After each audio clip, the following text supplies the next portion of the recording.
The Marlins head into the weekend for a 3-game series against the division rival Washington Nationals. We're going to preview this series between two of Major League Baseball's youngest teams on today's show.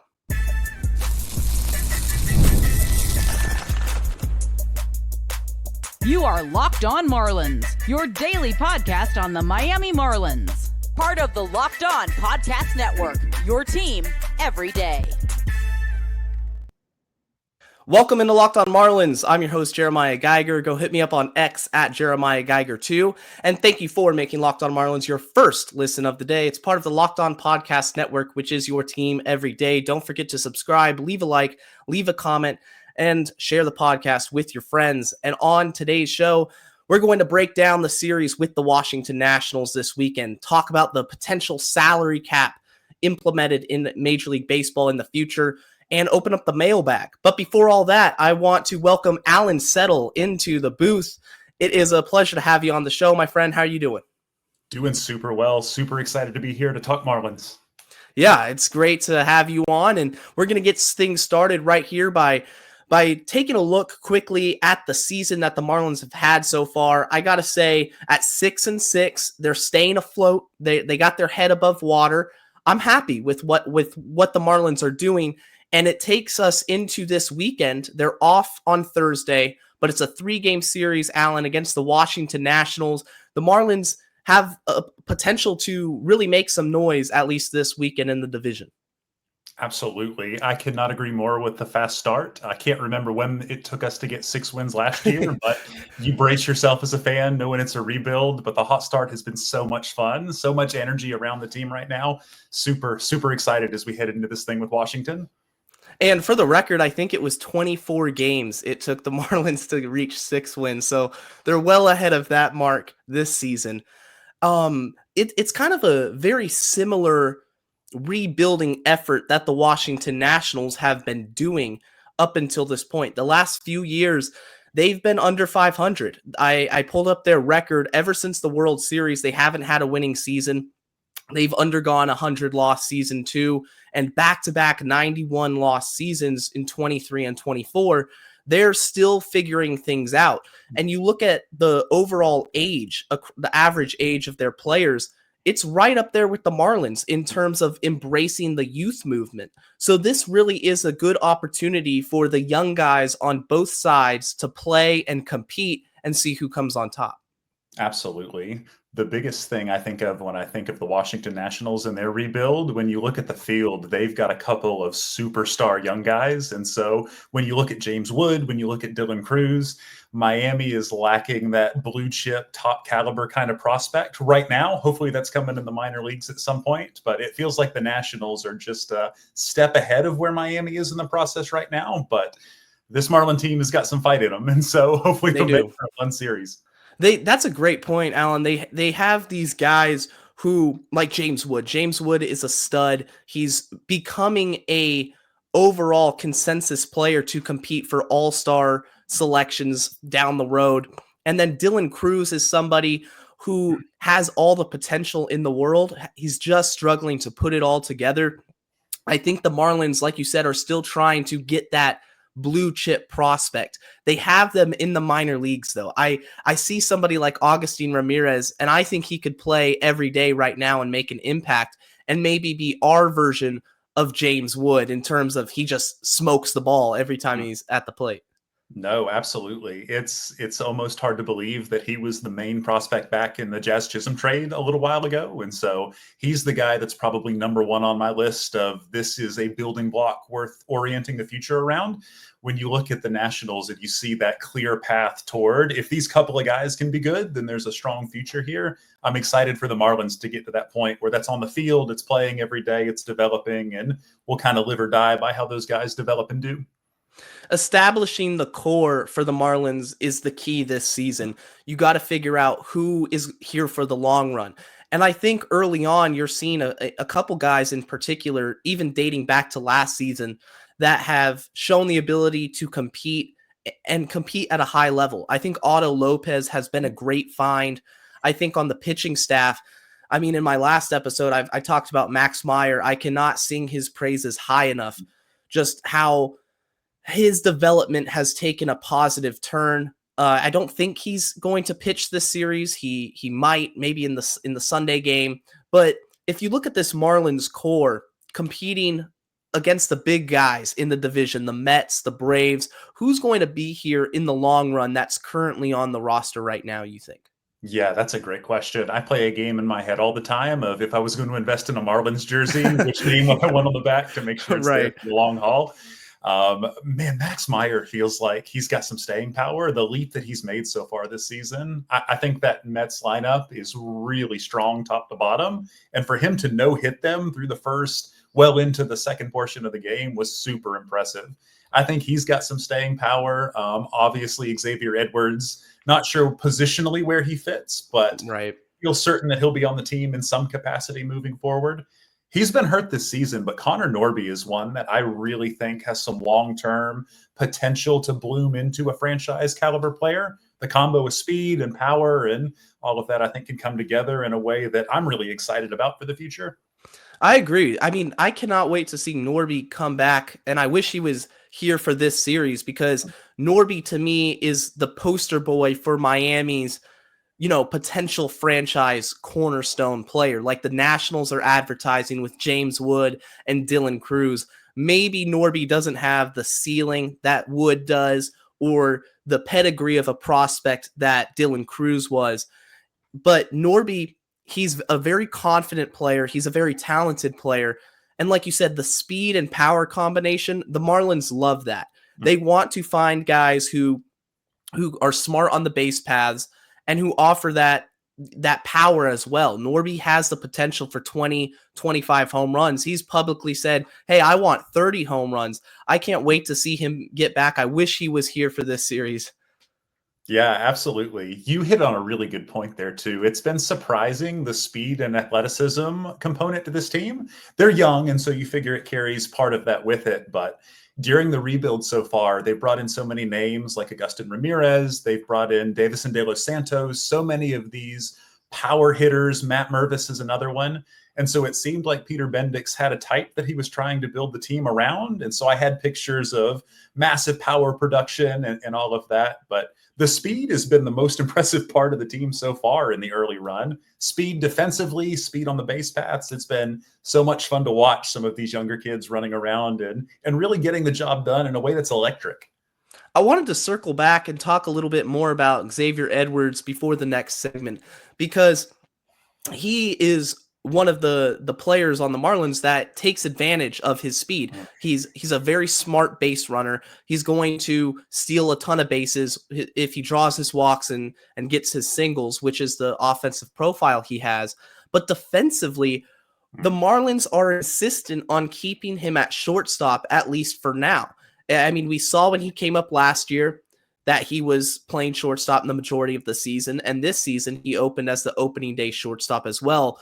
Where do you see the Marlins putting him on the diamond in order to keep his bat in the lineup every day? Yeah, that's a great question. I've waffled back and forth on this a lot over the past several months. I wondered if there was a lane for him in center field just because of the speed and the athleticism. Shortstop clearly isn't his natural position, but the outfield's loaded right now. They found some guys that are playing those roles really well. Ultimately, he profiles as a second baseman, which is a little bit of awkwardness in the way that they're rebuilding because so does Otto Lopez, so does Connor Norby, really. Yep. We have a plethora of guys that play that position. I would be curious if I could play manager for a day, what it would look like for Otto Lopez and Xavier Edwards to swap spots in the infield. I trust Lopez's glove a little bit more. I know he doesn't have the speed component that comes along with him, or at least the range at shortstop defensively, but I wonder if he might be a little bit more sturdy in that position. Ultimately, I would love to see Xavier Edwards as a second baseman primarily.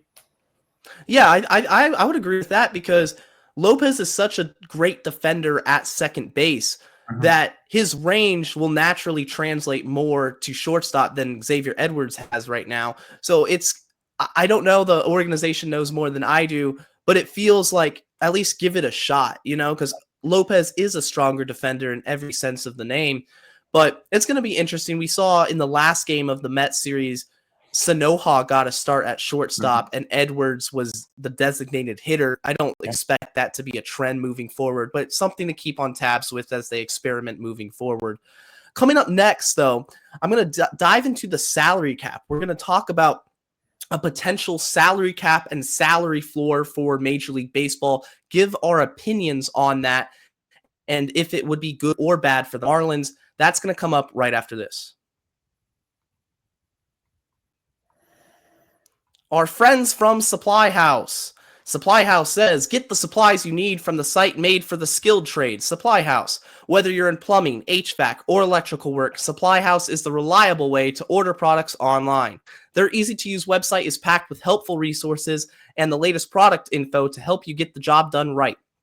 Plus, with a complete inventory of over 200,000 parts from over 400 top brands, you'll find exactly what you need, delivered fast from coast to coast. If you need help with an order, Supply House offers expert support and industry-leading service. Always talk to a real person. Thank God there's no robots involved with this. And for churros looking for the extra edge, their free Trade Master program offers exclusive perks like a dedicated phone line, free shipping, and discounts on every order. Thousands of skilled professionals are already taking advantage, so now it's your turn. Join the Trade Master program today at supplyhouse.com/TM and start ordering plumbing, HVAC, and electrical supplies with just a few clicks.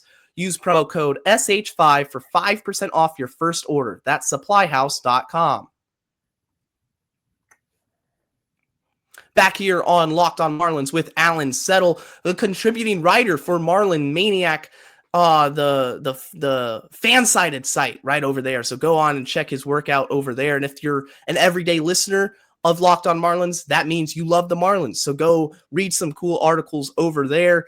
And we're talking about the salary cap and salary floor for Major League Baseball. Obviously, nothing has been implemented yet. But when I look at the potential salary cap, which has been floated around in a lot of potential rumors with Rob Manfred maybe giving it a more in-depth look, I don't like it. I really don't like it for the Marlins' chances because, quite honestly, I don't think it's going to change the perspective or the actions of cheap ownership like the Pirates or, in our case, the Miami Marlins. What are your thoughts? No, I agree. This is especially interesting from a Marlins perspective because the salary cap doesn't affect some of these other franchises. Right. There's a lot that fit in the same boat as the Marlins. It was a reminder watching in the Mets series Francisco Lindor and remembering that he was a part of the Cleveland franchise, and it was the same tension that caused him to wind up at the NL East as a division rival. And so I agree. When I look at the big problems in baseball from a salary standpoint, salary cap is not something I'm as interested in exploring as an option. Do you think a salary floor would be beneficial to the Marlins and to baseball as a whole? And if so, what would stop the rest of, the teams and the owners from getting behind that idea?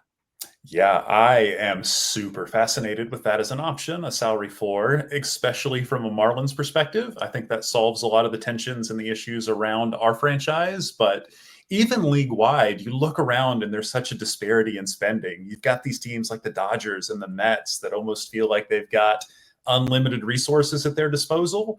And then you've got these other teams on the other end of the spectrum that are just afraid of spending. They're not willing to commit in that kind of way. Miami fits into this boat. Man, the Pittsburgh Pirates have got such a great young core and seem hesitant to commit to build around that. I don't even know what a good number looks like, but to drive up that level of competitive balance and to jumpstart some of these franchises at the other end, I think could be amazing for the sport of baseball as a whole, for the parity of it all.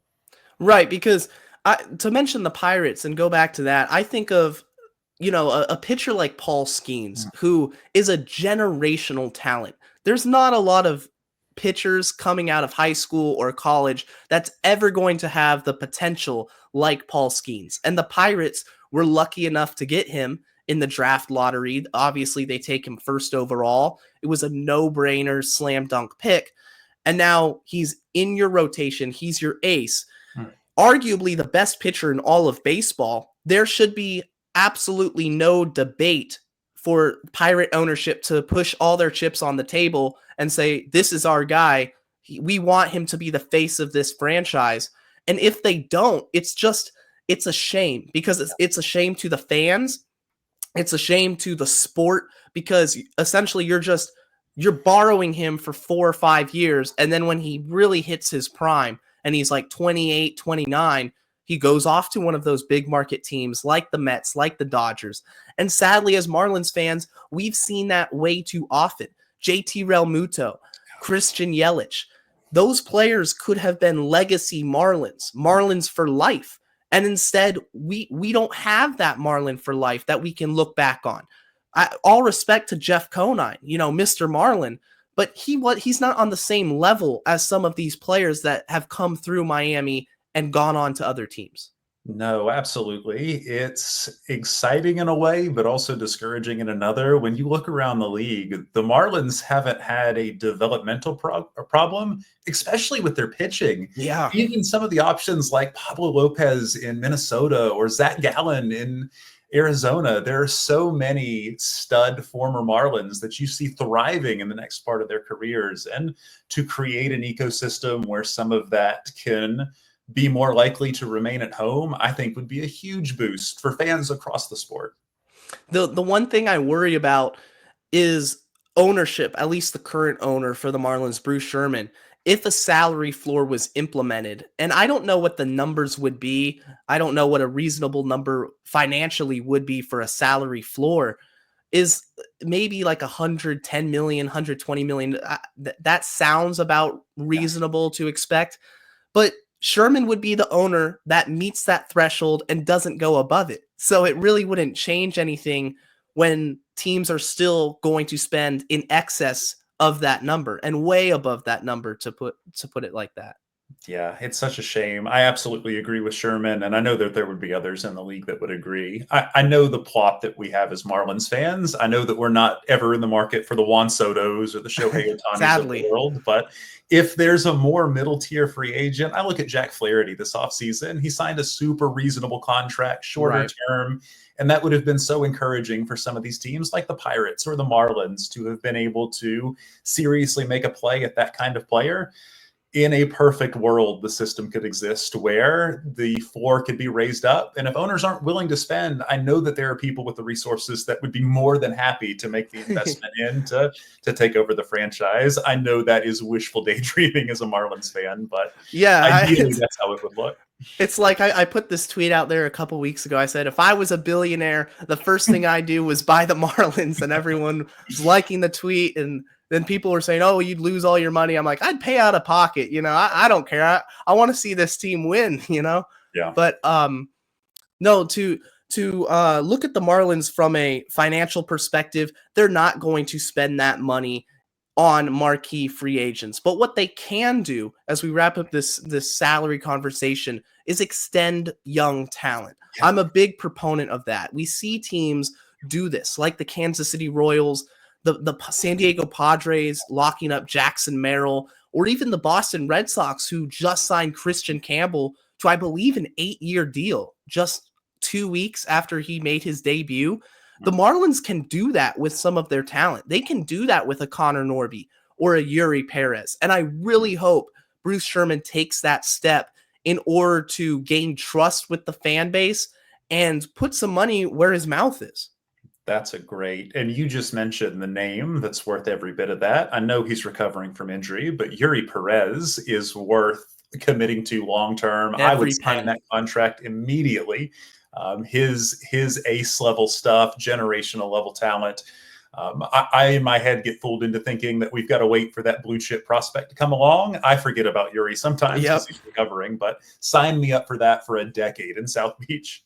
Oh yeah. I mean, talk about a pitching prospect. Of all pitching prospects that have come through the Marlins system, he's just as talented as any of them. Maybe since Jose Fernandez, I would argue, the most talented Marlins pitcher within their organization. And we only saw a short glimpse of it, but I think all Marlins fans can agree we want to see Yuri Perez stay a Marlin for the foreseeable future, especially if the Marlins end up trading Sandy Alcantara. I hope they don't, but my My objective opinion would be that they do at some point this season. Yuri Perez has got to be extended at some point within either this year and he makes his return and he proves he's healthy, or at least some point next season. That would be a huge, huge win for this franchise as a whole. Absolutely. I am not emotionally ready for what a Sandy trade might look like at some point coming up soon, but some of that sting would be removed by signing Yuri to a longer contract. If he had not gone down with the injury, I think Yuri or Paul Skeens is a real conversation that you could have right now. He is best in the league caliber. Just got to get him back healthy. He's a unicorn. He is so talented. And like you said, it's easy to forget about him just given the injury right now. He's on the back burner of a lot of Marlins fans' minds. But if you're a real fan and you follow this team and you follow the farm system, Yuri is coming back. He's coming back this summer. I cannot wait for it. In the next segment, we're going to open up the mailbag. I have a few good questions, including the torpedo bats. Are the Marlins going to utilize them? That's coming up right after this.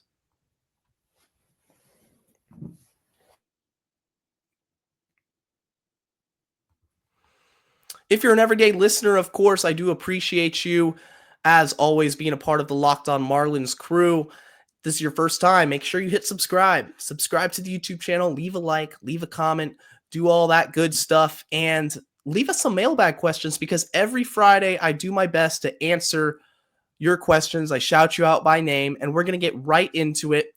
James Roberto said, are the Marlins going to use torpedo bats? If they are already, who is using them? Thanks so much. Appreciate the question, James. The torpedo bats were designed by Aaron Leanhard, who is also on the Marlins payroll. He works in the Marlins front office. He is a part of the Marlins staff. And yes, they will be using them in the coming weeks. He said so himself. I don't know the exact game, but I expect this month you will see a torpedo bat be used by a Marlin player or two. I don't know who is going to use them because it differentiates from each player. For example, the Yankees, who really made this torpedo bat phenomenon well known, Aaron Judge doesn't use a torpedo bat. He likes the regular bat, and I think he does just fine. But I'm going to assume that a few players are definitely going to use them. Any thoughts on the torpedo bats, Alan?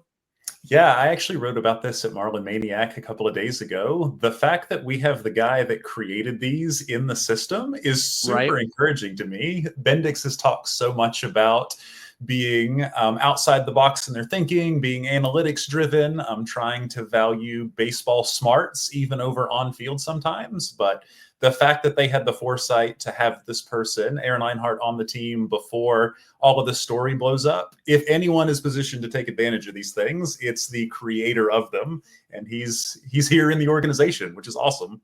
It's all about being innovative and trying to seek the advantage in any way possible to push your team over the edge. That's what the Marlins have really emphasized, it dating back to the start of spring training and big league camp, that, you know, they were running the fancy pitching machines. Now the torpedo bats, they literally have an former MIT professor, graduate. I mean, the dude is smart. So any advantage, I'm here for it. There's really nothing to lose. It's obviously a good opportunity for players to see if they like them. And if it gives a player a sense of confidence, then, and it's a mental set, then that's all you can really ask for. I'm excited to see it and see which Marlins in particular decide to roll with the torpedo bats. Victor says, which player is not as bad as the stats say they are, and they're on this team right now? That's a great question. I don't really think there's one player to me that stands out. I think Eric Wagaman, his average is really low, but I will say the batting average is low, but he's making a lot of contact. And to me, that's encouraging. For a player whose profile, you know, he's a big dude, kind of like Garrett Cooper. He's got a ton of power. He's not striking out a lot. And I think that quality of contact is going to improve, and you're going to see that average rise. I don't think he's going to be hitting under 200 during the rest of his stint with the Marlins. I don't think he's a extremely exciting player, but I don't think he's an awful player either. I really like that Garrett Cooper comp. There's one player that comes to mind, and some of this might be wishful thinking. Although I think the stats back it up, Calvin Faucher's struggles so far this season have been really surprising to me. I remember looking at the beginning of the season, and his stuff metrics were among the best in baseball of any pitchers across the league. And he's out of the job as a closer, it seems, right now. And so I'm not sure if this is early season struggles or what's happened to derail, but my gut tells me that we'll see him rebound, if not as a closer, at least as a really valuable high leverage reliever later on in games. I'm really hopeful for a bounce back there.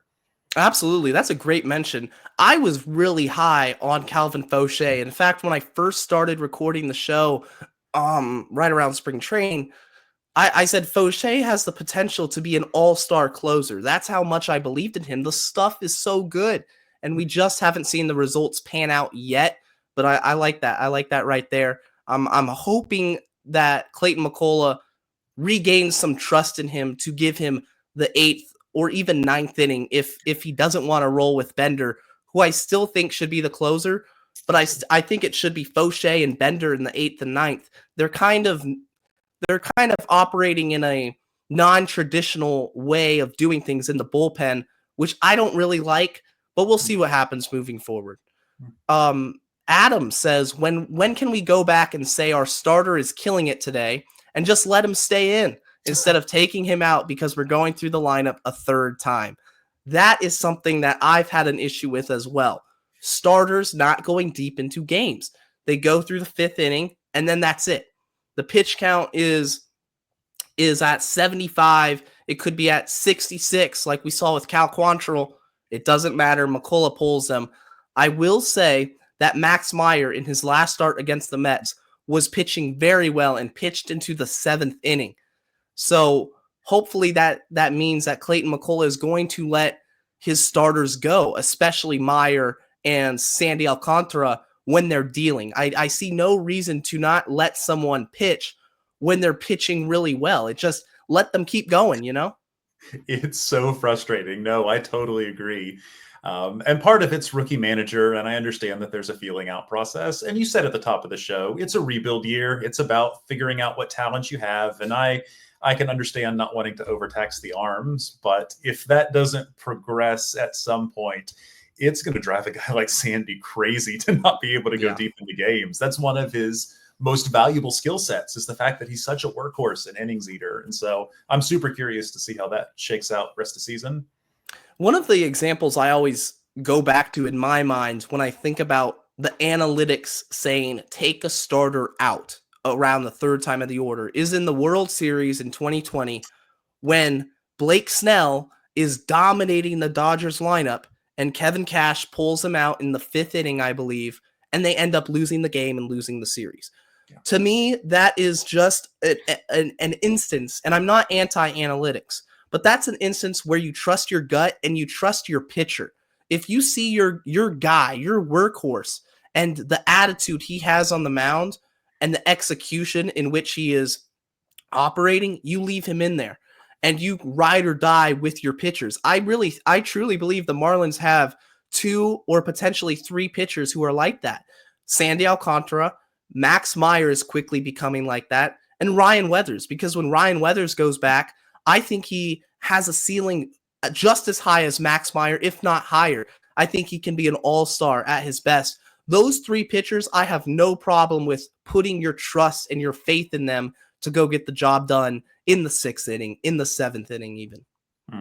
No, absolutely. And if we know anything about the Miami Marlins franchise, it'll be built on pitching. That's how this team has always found success. And if you look at the minor leagues with guys like Thomas White and some others, you cannot handicap or you can't limit the starter's ability to do well and to go late into games. It's the strength of the team. And so that'll be something they'll have to learn how to flesh out well.